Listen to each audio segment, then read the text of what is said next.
Mumbai in playoffs. They've been there before, they've been there many times, and they've got a good record. The reason, Michael, we've highlighted qualifier number 1 is because don't look too closely at that record. It's a game which you can afford to lose.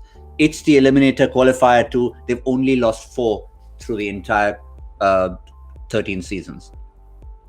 Yeah, I mean, they're high class, and with Rohit Sharma back, I mean, the mystery of Rohit Sharma carries on. He's now back playing, and we now know that he had a little bit of a hamstring problem.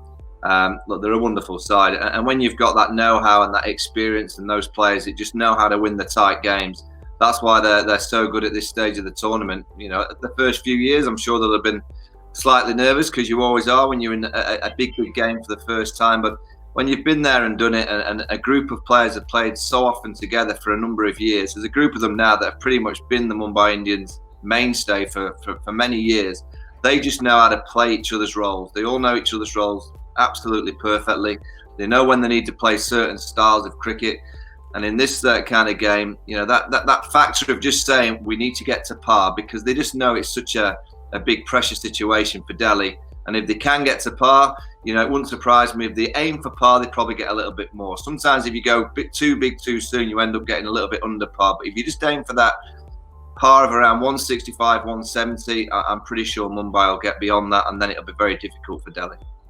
And they're the one team, Joy, the exact reverse of, say, someone like Chennai early on in the tournament, who even if they get to 14, 15 overs and they don't have what you'd expect as an imposing total already on the board, they can get 100 in the last 6. We know that.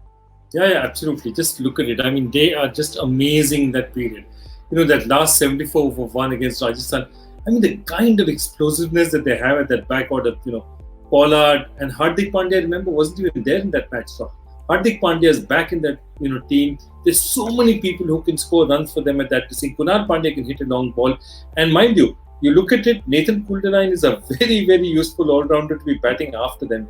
He's going to be batting at 7 or 8. So they've got batting and they've got power. They've got raw, absolute power. So yeah, they're not going to allow run rate pressures to lose wickets unnecessarily. And they're going to turn around. And if the kind of team Mumbai is, they'll quietly tell Delhi in the field, you know, we've been in 5 finals. How many finals have you been in? Delhi has yet to make a final in this tournament.